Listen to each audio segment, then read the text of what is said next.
डेढ़ दशकों के हमारे मार्गदर्शक हैं, मैं उनको भी प्रणाम करता हूँ। पूज्य स्वामी त्रिभुवन दास जी महाराज जी यहाँ पर हैं, जो लगभग 15 वर्षों से हमें मार्गदर्शन देते हैं गौ माता की रक्षा के लिए। तो मैं तो मेरे लिए तो आपका आशीर्वाद ही पर्याप्त है, साक्षात भगवान का आशीर्वाद है। मैं ये इतना ही कहूँगा, यहाँ से संकल्पित होकर जाऊंगा और टीकमगढ़ में ही नहीं पूरे मध्य प्रदेश में गौ माता राष्ट्र माता के लिए कार्य करूंगा, ऐसा मेरा संकल्प है और मेरा पूरा जीवन समर्पित रहेगा, यही कहूंगा और प्रणाम करता हूँ सदैव। अब हम आप सबके बीच में बुलाना चाहेंगे एक व्यक्ति है, हम भी नहीं समझते थे। पहले हमारे देश के प्रधानमंत्री जी ने किसी सभा में बोलते हुए गौ रक्षकों को गुंडा कहा, तो हमारे मन में बड़ा सवाल था कि आखिर प्रधानमंत्री जी ने ये कह कैसे की। बाद में हमारे बीच में अजय गौतम जी, बाद में विशेष सुझाव सुने। इन्होंने आरटीआई में पूछा सरकार से कि प्रधानमंत्री जी ने जो गौरक्षकों को गुंडा कहा है, इसके पीछे आधार क्या है, कौन से आंकड़े हैं, किस गौरक्षक ने गुंडाई की है जो प्रमाणित हो चुकी है, जिसके आधार पर गौरक्षकों और सब गौरक्षकों को गुंडा कहती है। तो उसमें लिख करके आया कि ऐसा कोई आंकड़ा हमारे पास उपलब्ध नहीं है। जब कोई आंकड़ा ही नहीं है तो प्रधानमंत्री कैसे बोल सकता है, लेकिन बोला उन्होंने। तो हम लोगों के मन में थी कैसी क्या पीड़ा उनके मन में है कि वो गौरक्षकों को गुंडा कहते हैं। वो रहस्य हमको ना पता चलता अगर आज एक व्यक्तित्व से हमारी मुलाकात न होती।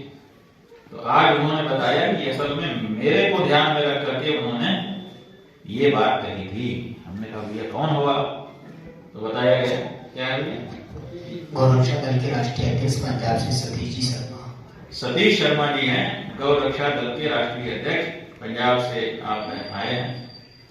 इनको ध्यान में रख करके, क्यों, क्योंकि इन्होंने 28 ट्रक जो गौ हत्या के लिए गायों को लेकर जा रहे थे उनको जला दिया था। 250 ट्रक और भी कई जगह पर इन्होंने मुठभेड़ की थी। तो इनको ध्यान में रख करके उनके मुंह से निकला था गुंडा। तो देखिए हमारी माँ के ऊपर कोई आक्षेप कर रहा। हम आपको एक सच्ची घटना बताना चाहते हैं, हमारे जीवन की अपनी। काशी में हम पढ़ने के लिए गए, कई साल तक रह करके वहीं अध्ययन किया। हम साइकिल में पढ़ने के लिए जा रहे थे या आ रहे थे, तो कबीर चौरा जगह वो मैदानी की ओर वहां से रास्ता जाता है। तो एक रिक्शा चला जा रहा है, उसके ऊपर एक लड़का एक लड़की भाई बहन के बैठे हुए,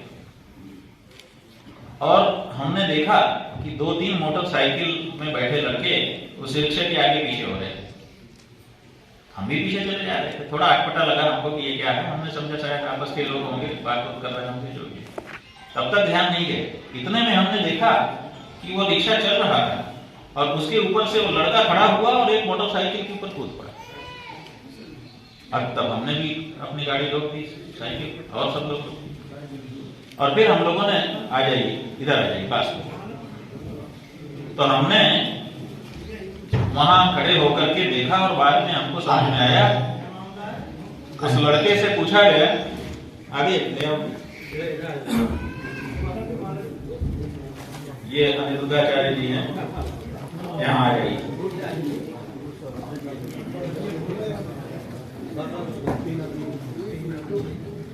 आओ भैया, यहाँ होगा।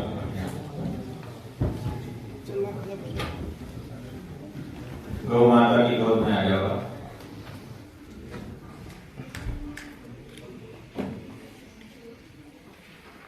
बैठ जाओ भैया, सब लोग बैठ जाओ।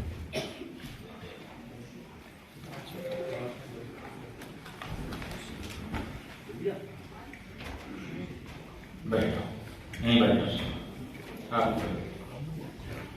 तो वो रिक्शा चला जा रहा था, भाई बहन उसके ऊपर बैठे थे, मोटरसाइकिल वाले आगे पीछे कर रहे थे। अचानक वो लड़का जो रिक्शे में जा रहा था खड़ा हुआ रिक्शे पर चलते हुए और कूद पड़ा मोटरसाइकिल वाले के ऊपर। मोटरसाइकिल गिर गई, हम लोग भी खड़े हो गए। और जब उससे पूछा गया कि तुमने ऐसा क्यों किया, तो उसने कहा ये लोग हमारी बहन को छेड़ रहे थे, हमसे सहा नहीं गए। तो चलती रिक्शा से कूद गया वो मोटरसाइकिल वालों के। सहन नहीं होता है। हमारे मन में उस भाई के प्रति आज भी इज्जत है। नाम काम तो नहीं जानते उसका, तो उसी जगह चला गया, लेकिन ऐसे भाई, ऐसे बेटे अपने देश में होने चाहिए, जो अपनी बहन के लिए, अपनी मां के लिए थोड़ा भी अपमान सहन न कर सके। तो ये गौ हमारी माता है, अगर उसकी ओर कोई अपमान भरी दृष्टि से देखे तो हमें सहन नहीं होना चाहिए।